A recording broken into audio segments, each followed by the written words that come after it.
What this video is about is that lately I've been having a really hard time sleeping.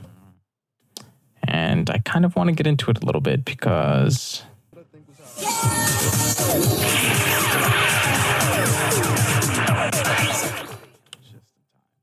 I've been preparing to sleep every night around like 10 o'clock, right? I'll floss, I'll brush my teeth, I'll hop into bed, and by midnight, I'm basically just laying there, waiting to go to sleep. I'll lay there for hours trying to sleep, and I just can't. And so I'll come down, I'll sit at my desk, and I'll start working. And I do this because I feel like I think this past year I haven't done my best. And because I haven't done my best, I feel like I'm not enough, that I don't do enough. And so that just stresses me out. And it stresses me out so much that when I work on these projects and I'm staying up till like 3 a.m, just alone, tired, red-eyed, I begin to pluck at my own hair, my own facial hair, and I start to fucking slowly rip it out. And I can tell I'm just fucking stressed as hell, right? Feeling like I don't feel enough. Feel like, what if I graduate and I think it's going to be difficult to find a job anyways, but what if I can't, right? And that panic starts to set in and it feels like I can't do enough. Like it's, no matter what I do, it's not going to be enough. But I think I may have found some sort of mental peace with it. Maybe. It all kind of starts with this Discord call that I had with my best friend, right? I don't want to say we often call, but we call from time to time, and we just talk about whatever because we kind of can just talk about whatever. We just, sometimes what we talk about is, in this recent call, we talked about literature, and I thought about the literature that we talked about, and I've had this book on my desk that I read, when I was in high school called Cannery Row, but I started rereading it because I've been wanting to get back into reading again. The place in which I left off at is it starts really with these characters, right? Mac and the boys, right? And basically, here, let me paint this picture a little bit better. We have Mac here, but it's not just Mac, right? It's Mac and the boys, right? Mac and the boys. Now, the thing is, throughout the entirety of this book, right, Mac and the boys are bums. And so we have Mac and the boys, right? And Mac and the boys are bums in the story, right? They live day to day. It's 1920s. They kind of just like scavenge for food, I guess you could say. They don't work. They kind of don't do anything. They just do whatever their heart desires, right? Every single day. They kind of just find a way to live. And they're portrayed as not really caring about anything, being very careless, being very selfish, being very just, maybe not selfish, but like happy-go-lucky, right?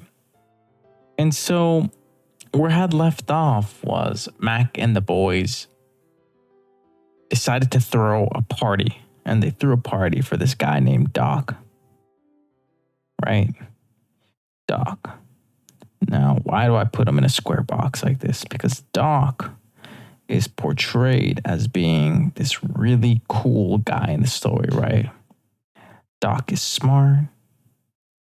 He's, I don't know if the book ever talks about him as handsome, but basically, Doc equals aura, okay? He's just the fucking man in Cannery Row. And everyone really likes Doc. And so Mac and the boys decide to throw a party for Doc. But why the party? Well, because Doc is a scientist, and Doc had asked Mac and the boys to collect frogs, right? Collect some fucking frogs. Now, for Mac and the boys, because they're bums, this is a huge opportunity because I think Doc pays like 20 cents per frog, right? And they're poor as fuck, right? So they don't have money. And they see this as an amazing opportunity because guess what? 20 cents per frog. Well, they're going to collect all the frogs in the world. And guess what they're going to do with that money? Well, they're going to go to this fucking grocery store. It's called Lee Chong's. Okay. That's the guy who owns the grocery store. And that's how the grocery store is referred to as. And they're going to go to Lee Chong's to get some fucking whiskey. Okay. They're going to get all these frogs, get the money, and get drunk. Okay. That's what they do. And so they end up actually collecting the frogs, and they kind of have this whole road trip in getting those frogs. And along the way, they also get a puppy, right?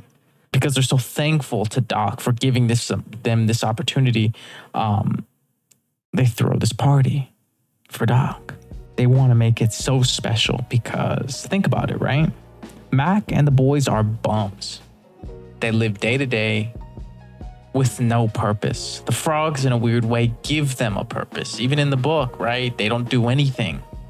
And so them having this mission to collect frogs, I mean, that basically makes their characters serve a purpose in the story. And they invite everyone to this party because they really care about Doc. But where is Doc, right? Doc is out of town. And so Mac and the boys are like, let's throw him a surprise party. So when he comes into town,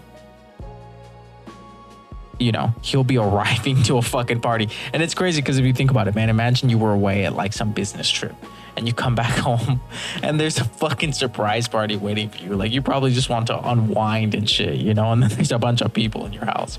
But whatever. They think it's a good idea. They go ahead and try to do this, right?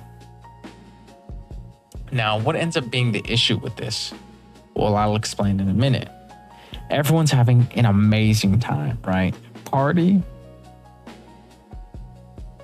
equals good, right? Good party. And the party is so good, everyone's getting drunk. And there's even a moment in which this guy talks shit to Doc, and Doc just smacks him up, and everyone remembers it because it was so crazy, right? And so everything starts getting trashed in Doc's house because, you know, everyone's drunk and everyone's having a great time and just, you know, at that point kind of just being rambunctious, but whatever. And in the morning, after this whole party, guess who comes home? Doc. And you might be like, what the fuck? What do you mean? Well, that's the thing. Doc was actually never there. And they had just imagined that he was there because everyone was so fucking drunk. And was the party awesome? Yeah, of course the party was awesome. Everyone had a great time, but Doc wasn't fucking there. So what ends up happening is Doc goes home, right? Doc goes home, and guess what happened at his fucking house? A fucking party. So now his home is just fucking trashed as fuck, right? And the thing is, Doc is aura. Doc is a scientist. Doc is worldly, right? And so at his house, he has all these cool collectibles, right? And you got to think, right? It's 1920s collectibles. So I don't know, it's like a fucking monkey's head or some fucking shit, right? It's some weird shit that's collectible, some weird antique type shit, right? A lot of that stuff is irreplaceable, right? Mac and the boys are just sitting there like, you know, oh, whoops. Mac and the boys are sitting there like, I'm just a baby, you know? And they don't fucking know any better, right? Because they're kind of retarded. That's just how they're portrayed. And so Doc gets home. Doc is livid. The first person Doc sees, right, is this motherfucker Mac, right? Mac. Doc enters the fucking home, right? And the first motherfucker he sees is Mac. And he's like, did you do this? Right? And Mac is kind of just like, what? You know, I guess, yeah, I did it, you know? And Doc is pissed, right? So Doc ends up just punching this dude in the face. And Mac wasn't expecting it, right? So he just falls to the ground. He kind of stumbles over himself. And his lip splits open and his fucking teeth are pushed back into his mouth. And Mac's kind of just stunned. And Doc tells him to get back up, right? He doesn't want to just beat up some dude who's not going to fight back. So he tells him to put his hands up. So he kind of feels better about beating Mac's ass. And it kind of makes sense, right?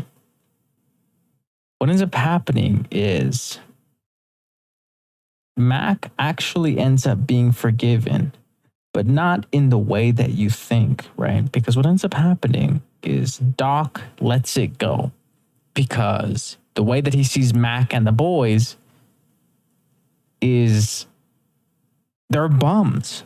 In the story, all they've ever been are bums. And Mac even starts to break down, right?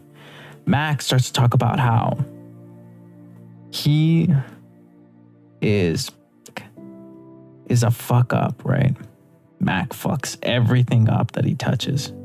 And he describes how at one point he was even married. And, you know, on that first day of his wedding, he thought, man, this is going to be awesome. You know, my wedding, I love my wife and we're going to live this happily ever after, right? Now, they didn't end up living that happily ever after because this is the first time in the story the reader's even hearing about Mac's wife. And this is the first time Doc even knew that Mac was married at one point in his life. And he kind of asked Mac, like, what the fuck happened to your wife, you know, because I've never heard of her. And he just doesn't know, right? Because I feel like it's just a perfect representation of how much of a fuck up he is, right? He's so careless that he got married and divorced.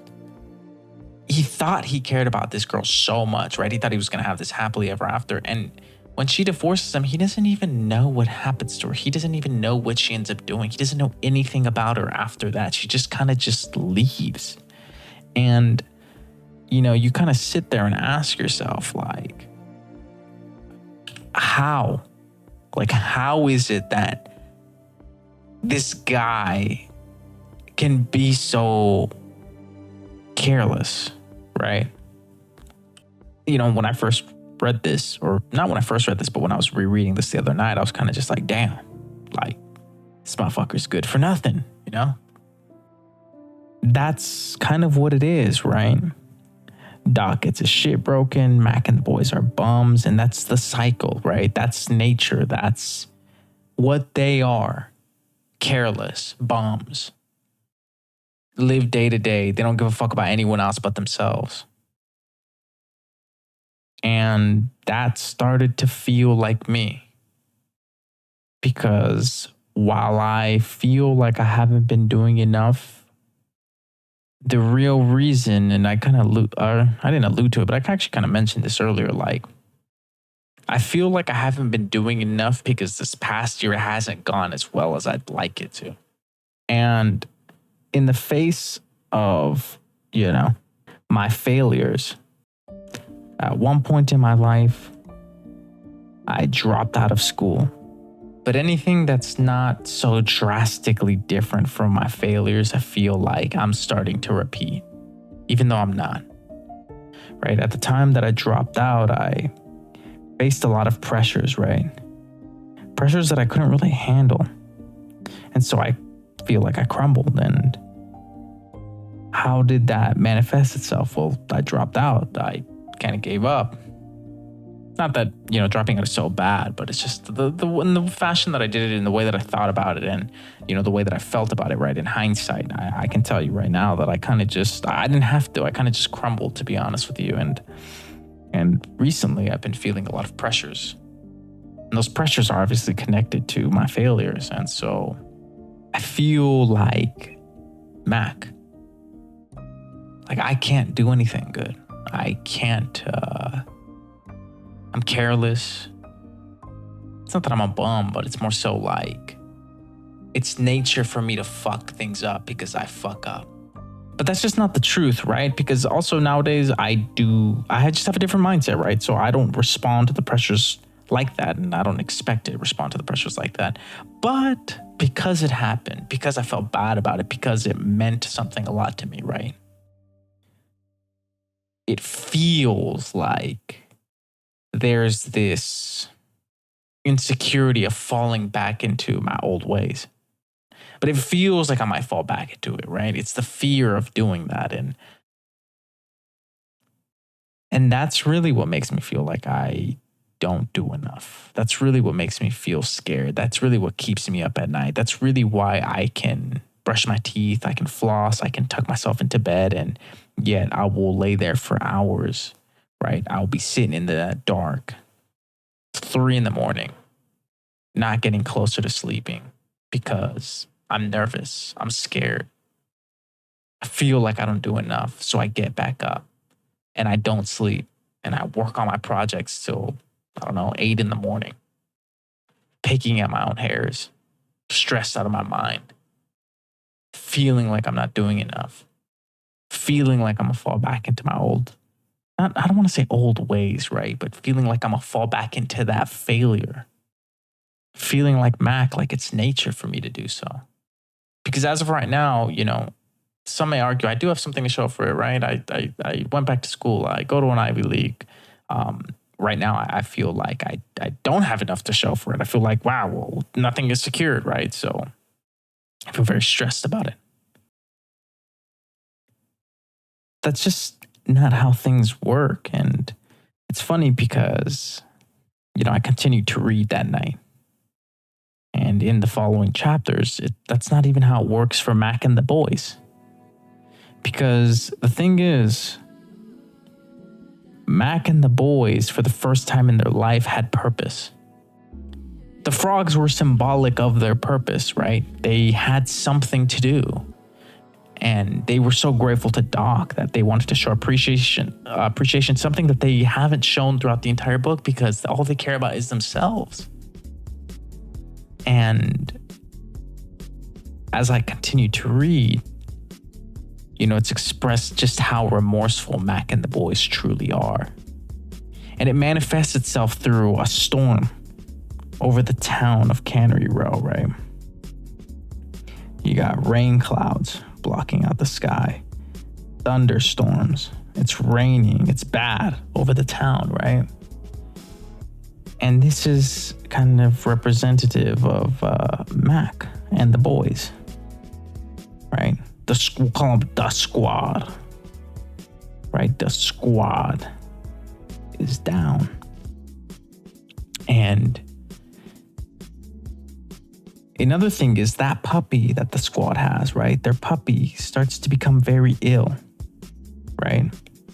And honestly, in hindsight, I'm starting to believe that puppy really represents their change, right? Because what ends up happening is while the town has the storm coming over, a parade pulls up, right? And the way Doc's house is set up is there's this place called where the Mac and the boys live. It's called the Palace, right? And where Doc's house is, we'll call it the Lab. And the thing is, the Lab has direct view over the Palace. And one day when this parade is going through the town, Doc is at the Lab, right? You got Doc and you got his friend, like his name is like Richard or some shit. I don't know. I read this chapter like a couple days ago. Okay. And Doc and the Richard, they're fucking talking with each other, right? And Doc is looking at the palace, looking at the boys, and he's actually admiring the boys, right? Because there's a certain character that he kind of does like about the boys, and it is kind of the fact that they live day to day. Because the way that he sees it is they're only concerned with the present. And he respects that because somebody like him, somebody who's so studious, somebody who's so worldly, who's got all these problems, who's got all these focuses, all these things in his life that he really cares about. Well, people like that worry so much, like me, about not doing enough. It's actually kind of funny that this is the chapter that I left off on, because he says that, so I have the page here, right? This is what he says about them. And he says that they're true philosophers, that Mac has qualities of a genius. They're all very clever if they want something. They just know the nature of things too well to not be caught in that wanting. Because to want something is to place this burden mentally on yourself. And Doc understands that because he's this worldly guy. He's the science guy. He's this guy that has worked so hard for all these different things that he hasn't even ever acquired because it's off to the next mountaintop after he's finished climbing the mountain that he's currently on. You know, obviously I feel fucking stupid for overthinking shit, but damn, like, shit, like I should be going to sleep then, you know, because I don't want to be slowly killing myself, right? Sleep is actually very healthy and very important. Everyone should be getting sleep.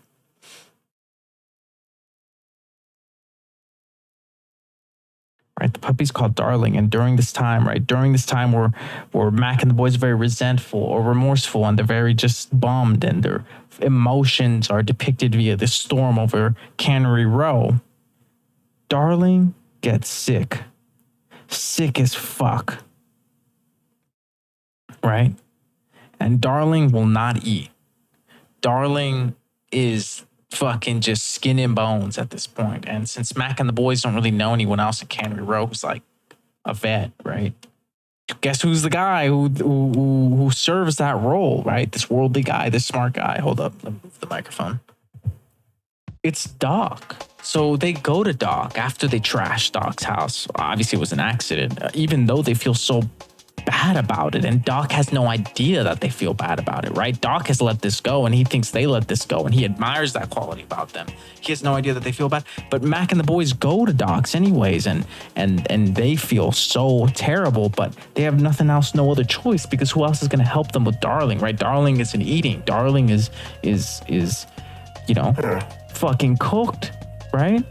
But and so what they end up doing is they go to Doc's, they ask for help, and Doc basically tells them, look, you gotta force feed the dog like fucking cod liver or like chicken liver and like cod oil or some shit like that, right? And that's all you kind of can do. And so they end up doing that. And this is where I think the dog really represents this change in the characters where, you know, Mac and the boys no longer want to be in this, you know, in this nature of carelessness, right? That's just how things are to them. That's just who they are. They cannot change. Because while the city is shown as reflecting their remorse, Darling falls ill, and this whole story, this whole journey that the boys have gone on, how they had purpose with the frogs, botched it up because they're always fuck-ups, right? And even though they had good intentions, they still fucked it up. And that's just what they do because that's what they've always done. Well, Darling represents how that hope for something more starts to die as she literally starts to die. And Doc tells them how to save Darling, and they start force feeding Darling. And Darling eventually gets up, and even though she's skin and bones and has not eaten in weeks at this point, right? Gets up and has a drink of water. Now that's so important. Okay, I don't know if I'm describing that accurately. Okay, I read the chapter like a couple days ago. It was something like that, right? She gets up, she has a drink of water. But that means that Darling is gonna live because Darling, you know, has gotten up. She's done something. This whole time she felt so sick she couldn't do anything, but now she's gotten up. The heartbeat has continued in this change, this metamorphosis that Mac and the boys are undergoing, right? From bums to somebody, right? Somebody more, somebody not so careless, somebody different, right? Somebody that's not who they've always been, right? Because they can be somebody for so long, and it's a choice to continue being that person, right? It's a choice to continue being that person. And here at this point they're at this point of divergence, right? Do they want to continue this path, or do they want to change and go somewhere else, you know, go elsewhere and be who they want to be, not these careless bums, right? But from what I remember, they actually end up throwing Doc another party, and this time Doc is actually there. And it's funny because Mac and the boys are just side characters, right? I mean, everyone's a side character. Cannery Row is really just a bunch of connected short stories, and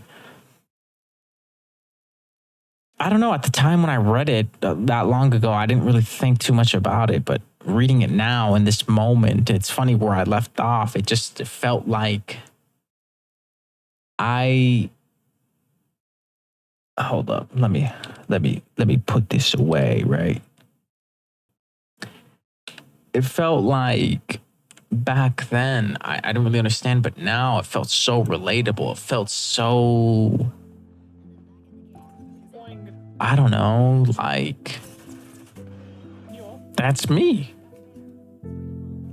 I'm over here worrying to death about something that I don't have control over. If I want things to change, then I have to show up and change them myself. But I also can't be overthinking them. I can't be staying up at night, plucking my own fucking hairs out, not being able to sleep, because how am I going to change the thing, right? And I'm not saying, worrying is not the way, right? I think worrying is normal. It's okay to be scared. It's okay to be fearful that you might fall into mistakes that you've done before, but in a weird way, it's like the shit with, I don't know if you know this, but with skiers, right? Skiers have to avoid fucking death, right? They're skiing down the fucking mountain fast as fuck, and so skiers focus on the path ahead of them, not the trees, because if they hit the trees, they're gonna die. And if they focus on the trees, guess what they're gonna run into? The trees. But if they think about just the path, the clear path that they have to follow, they're not gonna hit the trees. And that's kind of how this is, right? I can be worried. But I think there's that quality that Doc himself described as genius about Mac and the boys. And that's that they don't worry about these things. They do what they want, they call it a day. Now, obviously, you can't, indulge on that too much, or else you'll kind of be careless bums, kind of how they have been their whole life, right? But it's this, fine line to understand and follow and kind of integrate in. Where I've been so fucking nervous, so worried, so kind of just damaging myself by not sleeping. I feel like I need to understand also, or I need to have faith, right? That things are going to be good as long as I continue to show up, as long as I continue to do my work, right? That's all I can do. And I feel like I've been making a decent effort. I haven't showed any of the stuff that I've been working on here. I mean, well, you're seeing it now. One of the things that I've been working on, right, is this layout, which has nothing to do with programming or anything like that, or, my GitHub. But that's another thing, right, that I've been working on as well. But while I felt like, the book was really talking to me, there is one more thing, right? Now, whenever I call my friend, right? The friend my best friend, the one that we could talk about, whatever, the one that I talked about literature with, the same conversation that basically made me kind of revisit this book a little bit, or at least pick up where I left off on. See, the thing is, whenever I call him, because he's still lives in my hometown where I haven't been in a really long time, I'll ask him about other things as well, right? I'll ask him like, I have other friends too that I haven't really talked to in a really long time. I'll ask him how those friends are doing. And, he'll tell me, and there's this one friend in particular that, I ask about. He had a stalker for a little bit, right? And literally I got the stalker around the time that I left, and it's been 5 fucking years, right? And at first the stalker would go ham, right? The stalker would she's like sending him dead rabbits in the mail type shit, right? Showing up at his house, very crazy shit, right? But over the years, right, she eventually would stop, and then she would continue again, stop, get back at it. And I was like thinking about it, like, man, how does this bitch really understand this entire book? Like, she really understands, like, Mac and the boys and the shit that, Doc, like, the reason why Doc thinks, that they're geniuses. Because she just does what she wants.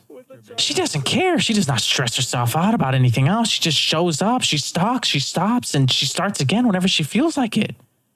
And, if I'm not saying that if you want something, you need to be grinding every single day, staying up, pulling your hair out, right?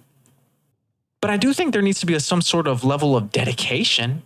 And she, not only is she dedicated, right? She'll stop, but she's been there for 5 fucking years, right? Like, holy shit. Not only does she know to stay dedicated, right? She knows when to not stress out about these little bitty things because, I mean, to her, she doesn't give a fuck. She's still stalking this motherfucker. And the way I see it is this.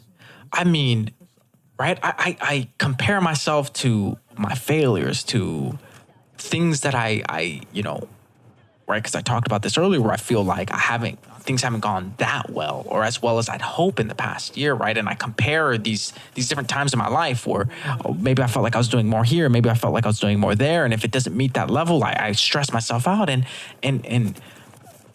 I'm making all these comparisons that this bitch is definitely not making about herself. But that's the thing, right?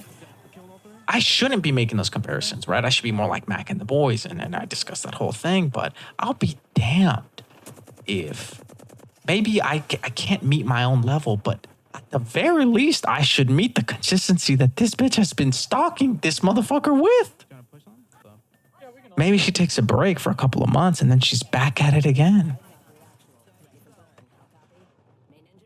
Maybe I can't meet the levels that I've had of success in the past, but shit, at the very least, right? The bare minimum, I should be as dedicated as this bitch is stalking. You know what I'm saying? Like, if you're out there working on something that you care about, I mean, shit, man, if she's out here stalking this motherfucker harder or with more dedication, with more consistency than you are at working your thing, I mean, come on, bro. Like, and for me, right, do I really deserve success? If she's showing up more for that shit than I am for myself, not that I'm not showing up, but just, it's really an endurance battle. You can't just sprint at the beginning. It's a marathon. And God, does this bitch really know that concept? Like, holy fuck. And so even right now, it's 4:30 in the fucking morning. Holy fucking shit. I can't even believe it. And some other shit happened in my life that, recently has been making it also even more difficult to sleep. But I hadn't even noticed it's 4:30 right now. But I think going over these different things and going over these different, philosophies as to how one should approach really living their life, right? Their lifestyle, the way they go about things that they want. Shit, that's made me tired enough. I'm gonna keep it a buck with you. So, it really did help me sleep. It really did help me get tired and shit. So, no more plucking my hairs out, huh? And so, I'll leave you with this, right? I don't want to do some preachy ass message. I'm really just telling you what I'm going through, right? But what I will leave you is with this fucking video because, I'm about to clutch up in this game. Not me specifically, but we're about to win this shit. I don't know if you've noticed, but I just been dying over and over in this fucking background game footage. So right here, we're going to win. And that's what I'm going to leave you with. And so goodbye.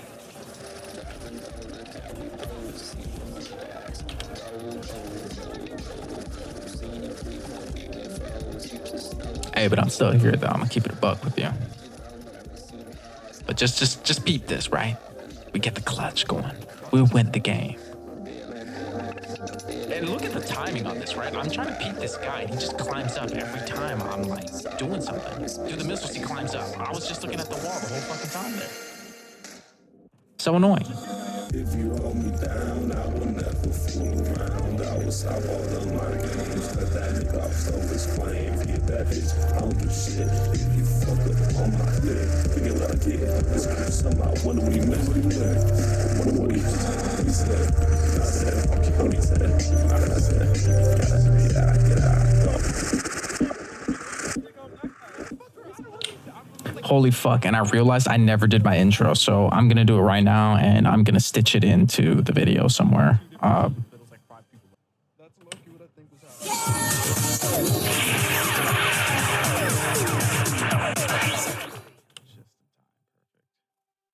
Peace.